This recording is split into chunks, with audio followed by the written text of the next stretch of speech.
अभिनेता अनिल कपूर के फिल्म घरवाली बाहर वाली आपने जरूर देखी होगी, लेकिन क्या असल जीवन में ऐसा कुछ देखा है? अगर नहीं तो आज हम आपको ऐसी ही एक कहानी से रूबरू करवाने जा रहे हैं। जी हां, प्रयागराज के एक डिलीवरी बॉय ने कुछ ऐसा किया जो इस फिल्म को पूरी तरीके से चरितार्थ करता है। प्रयागराज में एक डिलीवरी बॉय ने ऐसा कारनामा किया जिसे सुनकर हर कोई हैरान है। कैसे एक डिलीवरी बॉय ने दो युवतियों को अपने जाल में फंसाया और फिर उनसे शादी की। देखिए इस फिल्मी कहानी की पूरी दास्तान।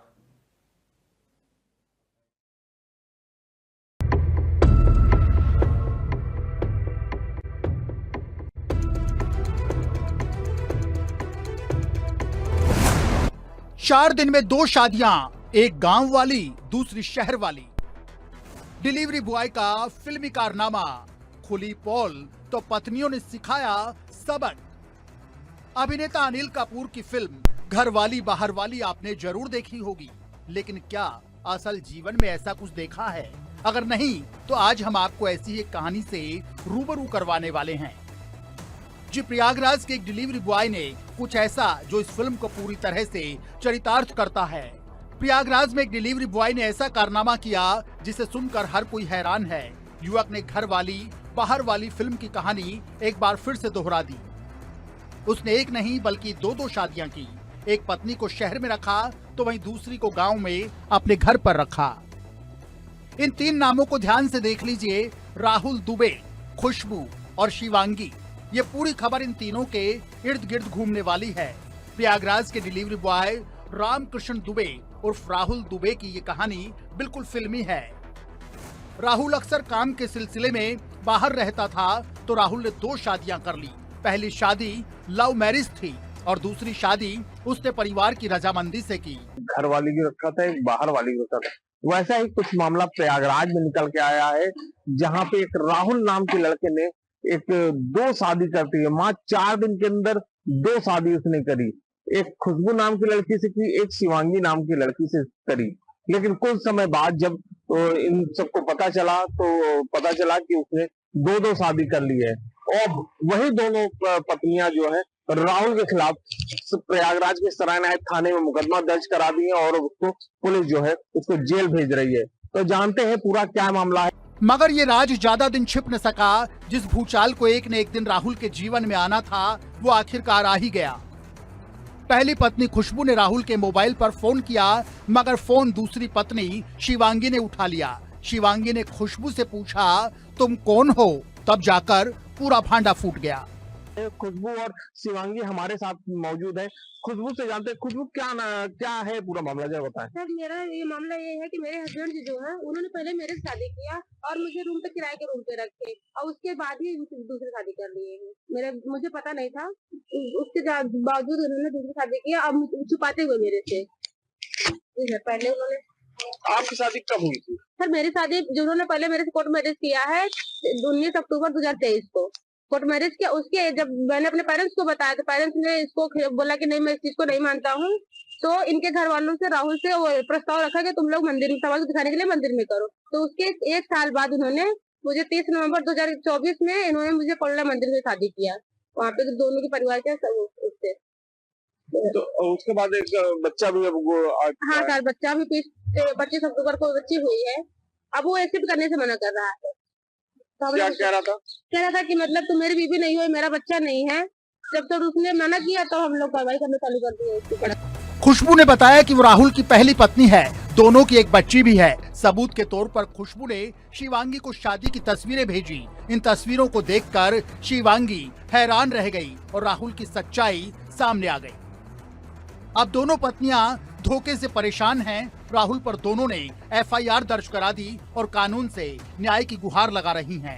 कैसे खुलासा हुआ कि इसने 2 शादी करी है? सर, खुलासा ऐसा हुआ कि वो मुझे रूम पे रखा था, अल्लाहपुर प्रयागराज में रूम पे रखा हुआ था। उसके बाद वो जब अपने घर गया तो मेरा फोन रिसीव करना बंद कर दिया। मैं फोन करते रहे, मेरा फोन नहीं रिसीव किया। बाद में जब मैंने फोन किया लास्ट में, फिर मैं रात को 11 बजे करीब में फोन किया तो उनकी जो शिवांगी है शिवांगी ने मेरा फोन उठाया तो उसने पूछा कि आप कौन बोल रहे हो। हमने कहा मैं उनकी बीवी बोल रही हूँ। आप कौन बोल रही हैं? तो वो बोली मैं भी उनकी बीवी बोल रही हूँ। तब हमको एक दूसरे के कॉल से पता चला कि वो शादी कर चुका है। तो फिर कैसे आप लोग जैसे मिले दोनों लोग? सर मिले इसलिए हम लोग ऐसे मिले कि जैसे कि ये शिवांगी जो है उनके फोन से मेरा नंबर निकाल चुकी, ले ली थी। नंबर लेने के बाद में मेरे से कॉल किया कि यार बहन देखो तुम्हारी भी जिंदगी बर्बाद हो रही है, मेरी भी बर्बाद हो रही है। कुछ ऐसा किया जाए कि ये लड़का गद्दार तो कर ही रहा, गद्दारी कर रहा है, इसको हम साथ में जेल भेजते हैं क्योंकि इन्होंने गलत किया है तो उसकी सजा उसको मिलनी चाहिए। तो ये मुझे फोन करके बुलाई।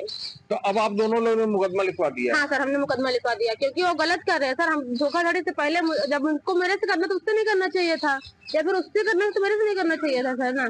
अब दो की जिंदगी बर्बाद कर रहे। अब तो मेरी बच्ची भी हो गई सर, इसकी भी जिंदगी बर्बाद हो रही है। इस बच्ची को मैं लेके कहाँ जाऊंगी? खुशबू का आरोप है कि अब पति राहुल उसे छोड़ने की धमकी और अपने बच्चे को अपनाने से इनकार कर रहा है।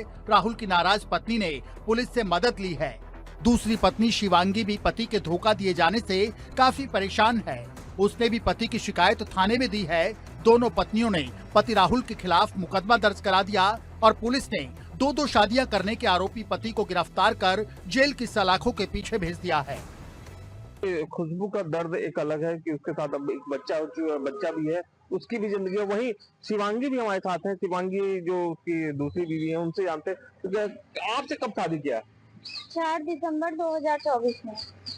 उसके बाद जब मैं शादी करके गई तब मुझे पता चला कि ये पहले से शादी कर रखे हैं। जब मैं इस बात को जानने की कोशिश की तो इनके नंबर पे बार बार खुशबू का कॉल आ रहा था। तो मैं एक दिन 11 बजे रात कॉल की कि आप कौन है बताइए, आप कॉल क्यों कर रही हैं मेरे पति के नंबर पे। तो खुशबू ने बताया मैं उनकी वाइफ हूँ। तो मैं भी बोली हाँ मैं भी उनकी वाइफ हूँ। तो बस इसी से बात छिड़ गई। मैं अपने घर वालों को बता दी, मेरे घर वाले इस पे एक्शन लिए। फिर मैं खुशबू को बुलवाई नंबर उनके नंबर से निकाल के कि आप आओ देखो बहन कि हम दोनों की जिंदगी बर्बाद हो रही है, हम लोग साथ में मिलकर इसको अपना करें। अच्छा, तो आप दोनों लोगों ने मिलकर मुकदमा लिखाया है? जी हाँ, लिखवाया है हम लोगों ने साथ में मिलकर। अब आप क्या चाहती हैं? हम चाहते हैं इनको सजा मिले, जो इन्होंने गलती की उसकी सजा मिले। गौर करने वाली बात यह है कि इस फिल्मी कहानी में एक तो नहीं बल्कि तीन जिंदगियां बर्बाद हो गई। दोनों पत्नियों के साथ अब एक बच्ची की जिंदगी भी सवालों के घेरे में है। अपने पिता की गलती की सजा अब इस मासूम को भुगतनी पड़ेगी।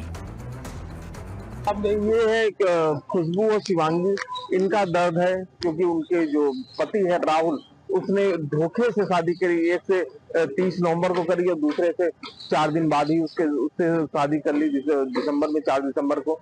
तो 4 दिन के अंदर उसने दूसरी शादी की और उससे बकायदा एक बच्चा भी है। अब इस बच्चे की भी जिंदगी जो है अधर में, और ये लोग चाहती हैं कि जो राहुल है उसके खिलाफ सख्त कार्रवाई हो, जिससे आने वाले भविष्य में कभी ऐसी घटना ना होने पाए किसी और के साथ। तो अब देखते हैं प्रयागराज पुलिस राहुल के खिलाफ किस तरह से एक्शन लेती है और क्या कार्रवाई करती है। Amit Srivastava, India News, Prayagraj. ठगी और फर्जीवाड़े से जुड़े कई मामले आपने सुने और देखे होंगे, लेकिन शायद ही आपका पाला कभी ऐसे ठग से पड़ा हो। फेक आईडी, 5 पैन कार्ड और कई बैंक अकाउंट। नाम है सुनील कुमार। ऐसा ठग जो खुद को कभी रॉ का अधिकारी बताता है तो कभी सेना का मेजर, और इसी पहचान को ढाल बनाते हुए उसने ऐसे कारनामे किए जिसे जानकर आप भी हैरान हो जाएंगे, आपके होश उड़ जाएंगे। रिपोर्ट देखिए। फेक आईडी, कई बैंक अकाउंट, रॉ अफसर या सेना का जवान, महिला जज को बनाया शिकार, धोखा देकर रचाई शादी। टैब में दिल्ली ब्लास्ट के वीडियो, जांच एजेंसियों के फूले हाथ पांव। ठगी और फर्जीवाड़े से जुड़े कई मामले आपने सुने और देखे होंगे, लेकिन शायद ही आपका पाला कभी ऐसे ठग से पड़ा हो। फेक आईडी, 5 पैन कार्ड और कई बैंक अकाउंट। नाम है सुनील कुमार। एक ऐसा ठग जो खुद को कभी रॉ का अधिकारी बताता है तो कभी सेना का मेजर, और इसी पहचान को ढाल बनाते हुए उसने ऐसे कारनामे किए जिसे जानकर आपके भी होश उड़ जाएंगे। नोएडा में यूपी एसटीएफ ने एक बड़ी कार्रवाई की है। एक ऐसे शख्स को गिरफ्तार किया है जो खुद को भारतीय खुफिया एजेंसी रॉ का अधिकारी बताकर ठगी कर रहा था। आरोपी के पास से भारी मात्रा में फर्जी दस्तावेज, पहचान पत्र और बैंकिंग सामग्री बरामद की गई है। इससे पता चलता है कि वो संगठित तरीके से धोखाधड़ी का नेटवर्क चला रहा था। कार्रवाई के दौरान एसटीएफ को आरोपी के फ्लैट से 2 फर्जी सरकारी आईडी, 20 अलग अलग बैंकों की chequebook, 8 debit credit card, 5 pan card, 17 विभिन्न नामों पर तैयार किए गए एग्रीमेंट, 2 आधार कार्ड और 3 वोटर आईडी मिले हैं। इसके अलावा कई अन्य संदिग्ध कागजात भी मिले हैं जिनका इस्तेमाल वो लोगों को ठगने में करता था। एसटीएफ के एक अधिकारी ने बताया कि आरोपी अपने पास रखी फर्जी रॉ ऑफिसर की आईडी दिखाकर लोगों को विश्वास में ले लेता था। उसने पहचान पत्र एकदम असली दिखने जैसा तैयार किया था। उस पर उसकी फोटो और फर्जी आधिकारिक पहचान अंकित थी। इसी का फायदा उठाकर लोगों के बीच सरकारी काम करवाने, जांच प्रभावित करने या उच्च स्तरीय संपर्क होने का झांसा देकर पैसे वसूलता था। जांच में पता चला है कि वो लंबे समय से दिल्ली एनसीआर में सक्रिय था और कई लोगों को अपनी पहचान के झांसे में लेकर ठग चुका है। इतना ही नहीं, एक महिला जज को अपनी ठगी का शिकार बनाते हुए उसने उससे शादी भी कर ली। ग्रेटर नोएडा के सूरजपुर थाना इलाके की एक पॉश सोसाइटी से नोएडा एसटीएफ ने एक युवक को गिरफ्तार किया है जो कि खुद को रॉ का बड़ा अधिकारी बताता था। उसका लाइफ स्टाइल ऐसा था कि अच्छे देखकर सन्न रह जाते थे। आसपास के लोगों को भी उसने रॉ का अधिकारी बताया था और उसके पास लग्जरी गाड़ियां थी, जिसके बाद कहीं ना कहीं जो एसटीएफ है उसको इनपुट मिला और उसके बाद इसकी गिरफ्तारी की है। जो युवक पुलिस ने गिरफ्तार किया है उसका नाम सुनीत है और वो मूल रूप से बिहार का रहने वाला है। एसटीएफ ने इसके पास से बड़ी संख्या में फर्जी दस्तावेज हैं वो बरामद किए हैं। बैंक के एटीएम कार्ड, एग्रीमेंट है और इसके अलावा इसके पास से 2 पैन कार्ड, आधार कार्ड है। और ये भी बताया अधिकारियों ने, एसटीएफ ने, कि ये लगातार कई लोगों के साथ ठगी भी कर चुका है। शुरुआती जांच में ये भी सामने आया है कि आरोपी कई फर्जी पहचान का उपयोग करता था। अलग अलग नामों पर बैंकिंग दस्तावेज, एग्रीमेंट और आईडी इस्तेमाल करके वो अपनी असली नाम को छुपाता था ताकि किसी भी जांच एजेंसी को उसकी गतिविधियों का आसानी से पता ना चले। एसटीएफ अब उससे पूछताछ कर रही है कि उसने इस नेटवर्क में और कौन कौन लोगों को शामिल कर रखा है और उसने किस हद तक लोगों को नुकसान पहुंचाया। एसटीएफ अधिकारियों का कहना है कि बरामद दस्तावेजों की जांच की जा रही है और उन सभी लोगों की पहचान की जाएगी जिनके नाम पर फर्जी पहचान बनाई गई है। फिलहाल आरोपी के खिलाफ संबंधित धाराओं में मुकदमा दर्ज कर उसे जेल भेज दिया गया है। इसकी भी जानकारी एसटीएफ अब कर रही है। नोएडा एसटीएफ के जो एसपी हैं राजकुमार मिश्रा, उन्होंने बताया कि पुलिस अभी इससे पूछताछ कर रही है। और एक ये विला है B216 जो पैरामाउंट गोल्ड फॉरेस्ट सोसाइटी है, उसमें ये रहता था पिछले कई दिनों से। और जो इस विला का मालिक है उसको भी इसने खुद को गृह मंत्रालय में काम करने वाला एक बड़ा अधिकारी बताया था। पुलिस ने इसको गिरफ्तार करा है। एसटीएफ ने पूरे मामले की जांच पड़ताल शुरू कर दी है और अब ये भी देखना होगा इसका गौतम बुद्ध नगर से लेकर जो बिहार कनेक्शन है उस बीच इसने क्या क्या किया है, किन किन घटनाओं में शामिल है और क्या इसने लोगों के साथ ठगी करी है। इन सब पहलुओं पर नोएडा एसटीएफ जांच कर रही है और जांच के बाद ही आगे की स्थिति साफ होगी कि ये किन किन घटनाओं में शामिल रहा है। ग्रेटर नोएडा उत्तर प्रदेश के कानपुर से एक सनसनीखेज मामला सामने आया है जहां प्यार में धोखा एक प्रेमी को महंगा पड़ गया।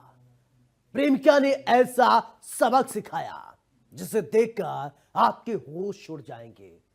हर एक प्रेमी सावधान हो जाए जिसने अपनी प्रेमिका के साथ धोखा किया या फिर करने की फिराक में है। ये रिपोर्ट देखिए और समझिए प्यार में धोखे की इस पूरी दास्तान। उत्तर प्रदेश के कानपुर से एक सनसनीखेज मामला सामने आया है जहां प्यार में धोखा एक प्रेमी को महंगा पड़ गया।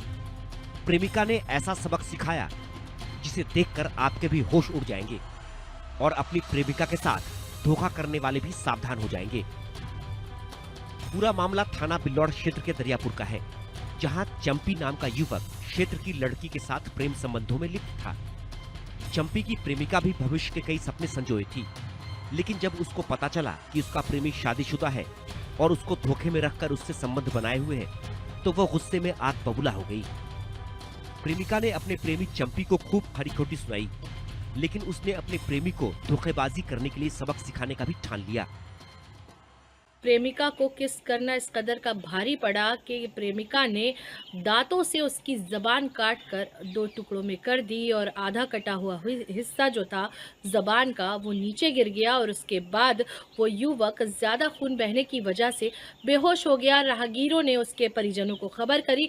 उसके बाद उस युवक को जो SCSC होता है वहाँ एडमिट कराया गया, लेकिन ज़्यादा तबीयत ख़राब होने की वजह से डॉक्टरों ने हैलट अस्पताल में रिफ़र कर दिया। बहरहाल युवक जो है अब कानपुर में अपना इलाज करा रहा है। मामला कानपुर शहर के बिल्लौर थाना क्षेत्र का है। मामला इस तरीके से है कि बिल्लौर के दरियापुर गांव का ये मामला है, जिसमें एक चंपी नामक युवक जिसकी उम्र 35 साल की है, उस शादीशुदा है, उसके 3 बच्चे हैं, उसी के गाँव की रहने वाली एक लड़की से उसका अफेयर हो गया। हालांकि उस लड़की की जो है उम्र 20 साल की है।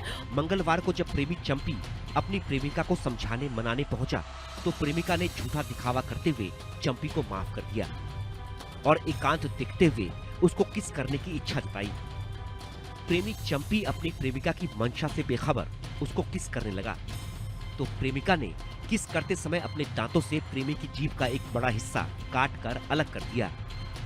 लहूलुहान प्रेमी दर्द से कराहता अपने घर पहुंचा तो चंपी की पत्नी और परिजन उसको लेकर सामुदायिक स्वास्थ्य केंद्र भागे, जहां प्राथमिक उपचार के बाद चंपी को कानपुर मेडिकल कॉलेज रेफर कर दिया गया। फिलहाल चंपी की हालत स्थिर बनी हुई है।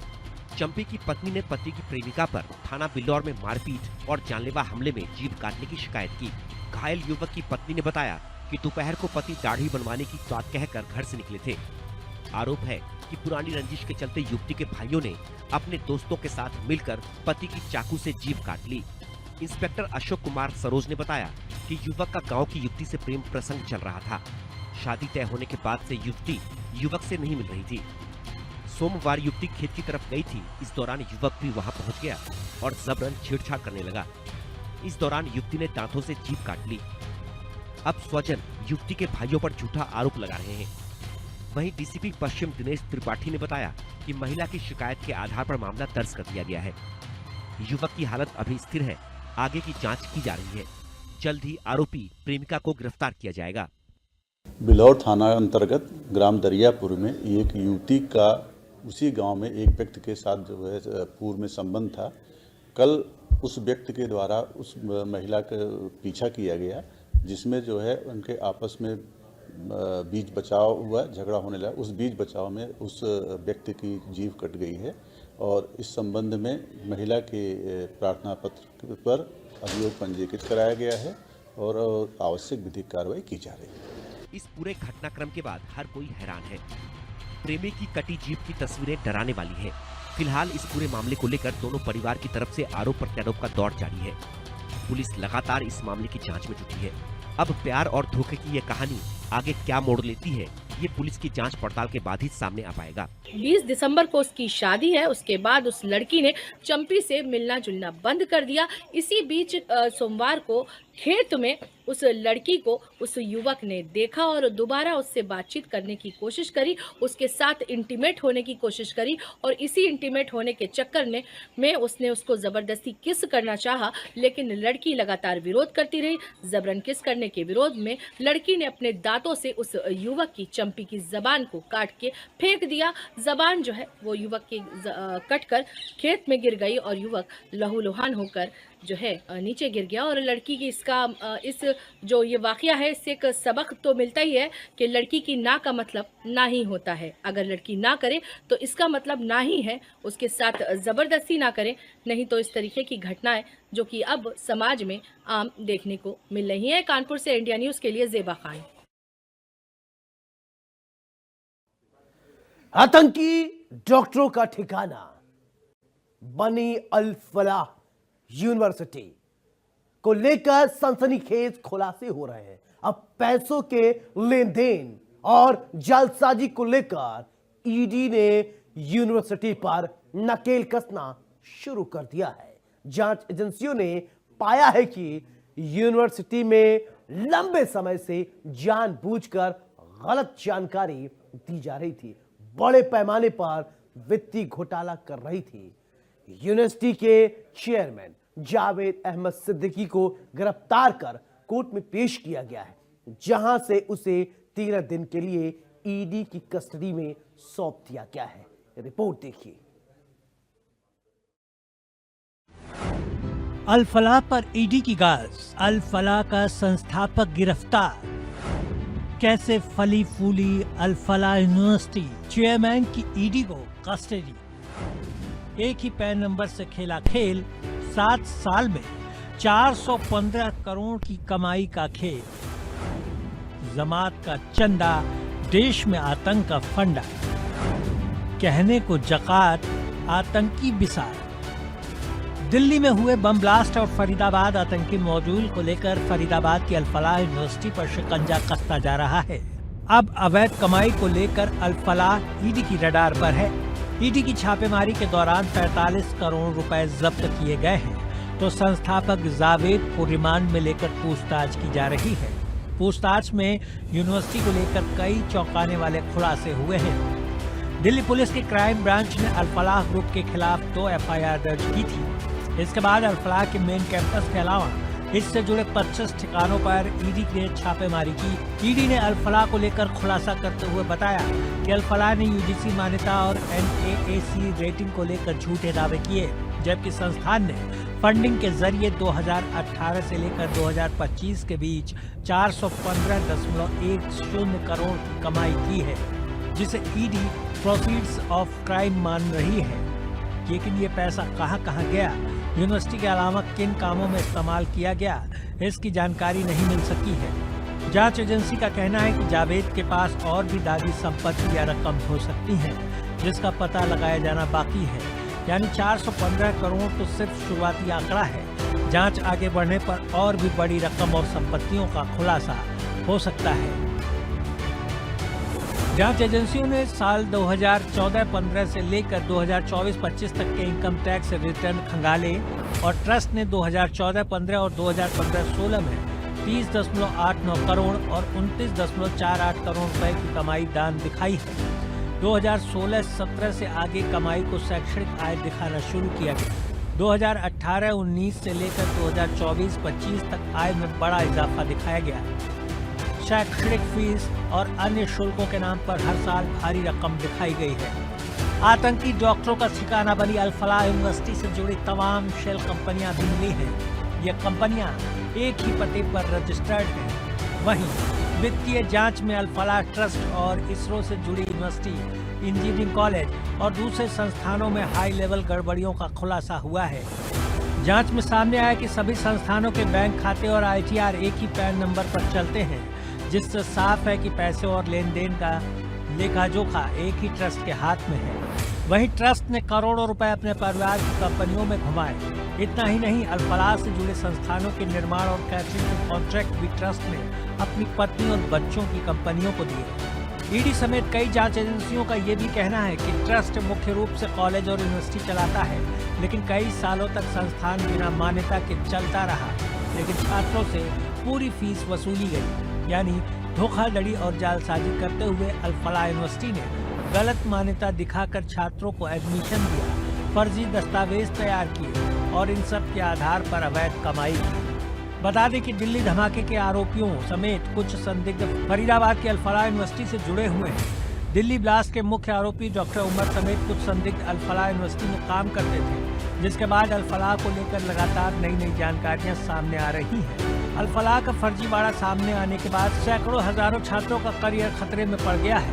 कई छात्रों ने भारी भरकम फीस देकर दाखिला लिया था, लेकिन अब डिग्री की लीगलिटी पर सवाल उठने से उनका भविष्य अधर में लटक गया है। Bureau report, India news.